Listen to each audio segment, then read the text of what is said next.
Assalomu alaykum aziz yurtdoshlar, kanalim mehmonlari va obunachilari. Xush kelibsiz. Bugungi mavzumiz gullarga ozuqa berish haqida. O'tgan kuni Kitob gul bozoriga borib, mana bu gul bilan mana bu dorini olib keldik. Gumilux новый удобрение с mikroelementами. 100 ml ekan. Buni qayerda ishlab chiqargani yozilmagan.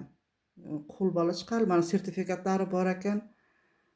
Buni o'zim ishlatmasdan turib bunga video qilishni xohlamadim. Hamisha o'zim ishlatadigandan nima qilayin deb mana buni ko'rsatib beraman. Mana bu удобрение Kemeralux.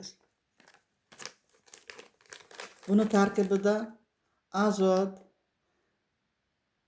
16%, fosfor 20%, kaliy 27%, temir, bor, mis, marganiz, molibden, ruh moddalari bor. Mana 1 litr 10 litr suv 10 litr suvga 20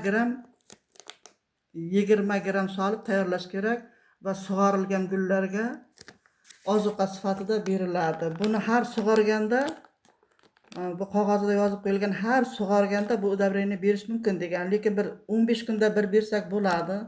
Unchalik ko'p berib yotish ham shart emas. Hozir shuni tayyorlab ko'rsatmoqchiman. 10 litr suvga 20 gram bo'lgandan keyin buni hisobi 1 litr suvga 2 gram bo'ladi. 1 litr suvga 2 gram bo'lsa, mana bu 3 litr suv bor bu yerda, 3 litr suvga 6 gram nima kerak bo'ladi?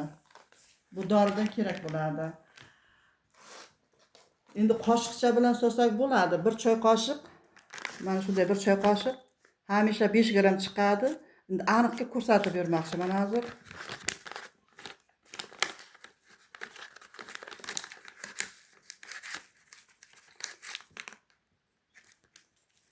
Besh millilitrlik shpressni to'ldirib oldik. Qoshiqchaga bo'shatamiz.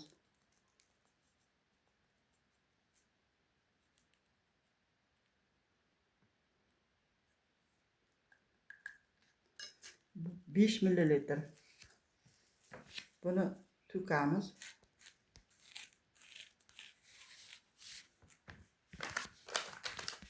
Mana 10 litrga 20 gram bo'lgandan keyin 1 litrga 2 gram bo'ladi. Biz hozir 5 gram soldik. Mana bu yana 1 gram, mana 6 gram. 6 gram bu 3 litr suvga mo'ljal bo'ladi.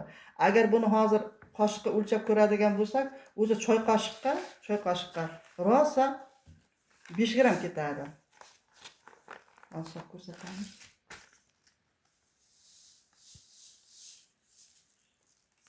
Mana 1 choy qoshiqi ozgina to'kildi. 1 choy qoshiqi 5 gram chiqadi. Bizniki hozir 6 gram 3 litr suvga solinadi.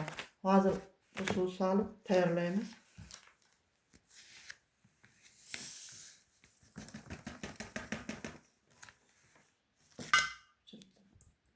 Mana eritib, bankaga dorili suv tayyorlab oldik. Endi bu gullarga qo'yamiz.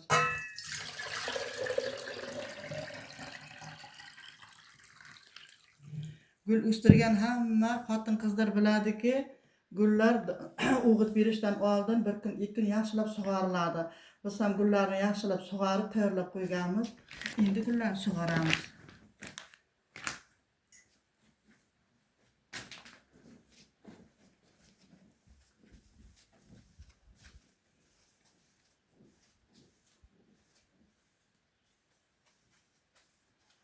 Mana bu fistani alohida ko'paytirishini video qilganmiz.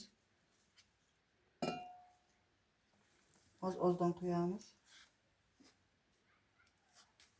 Mana gullarimiz, geranlarimiz gullab bo'ldi. Gullarni qirqib oldik. Mana bu geran ko'paytirish deb alohida video qilingan, bunisi ham. Uzr. Bugun villa. Bu ham alohida video qilingan ko'paytirish haqida, mana bu shoxchasidan qirqib olingan. Bu yerda gullarni ham sug'orib qo'yamiz.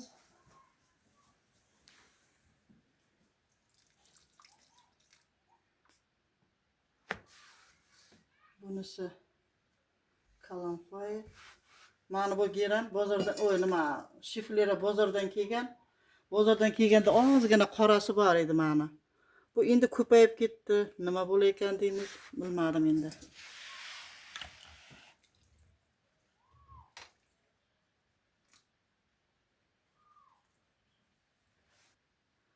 Endi bu xonadagi gullarga quyib chiqamiz.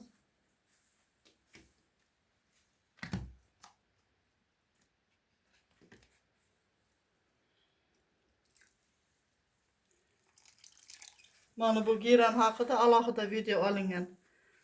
Mana kattagina bo'lib qoldi. Uzr, adashib ketyapman hayajondanman.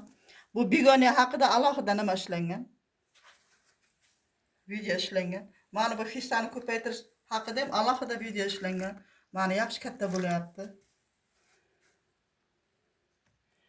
Gullarning nomini hammasini bilaman.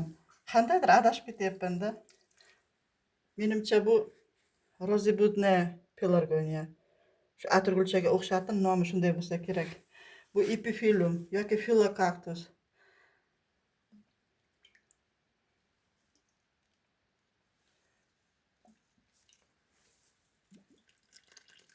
Bu zigakaktus mana. Bozordan kelguncha manida bittasi sinib qoldi. Bu bittagina bo'lib qoldi. Bir o'zi awnab ketmasin deb mana devorga taqabgina qo'yibmiz. Mana bu yerda gullarga qo'yib bo'ldik. Endi tashqarida kichkina detishkalar bor, shularga qo'yamiz.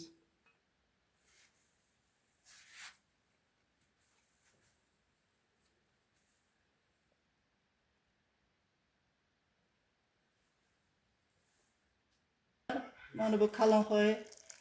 Bu haqida video qilingan. Kalonxoyni ko'paytiramiz degan videodagi gulchalar.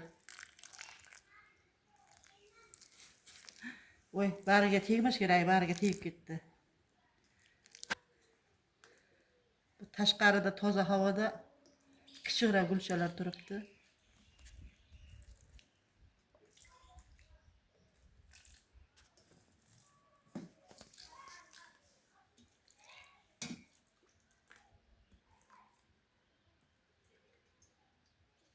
Ma'mullarni ko'paytiramiz degan videodan mana bittaginani uzib olib turib, alohida ekib qo'yganman. Bu ham keyin kattaradi.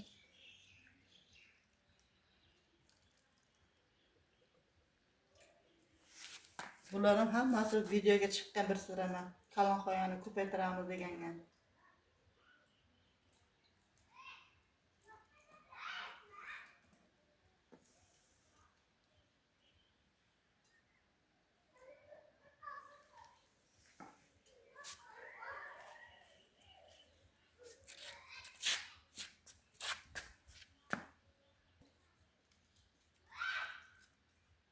Nevaram Mashrabjon, biz ikkalamiz video olamiz 3 oydan beri. 15 ta video qildik. Xatolar bo'lsa kechirasiz. Bu hali yosh bola, bu operatorlik qilyapti. Yana videolarda ko'rishguncha xayr. Xatolar bo'lsa uzr. E'tiboringiz uchun rahmat.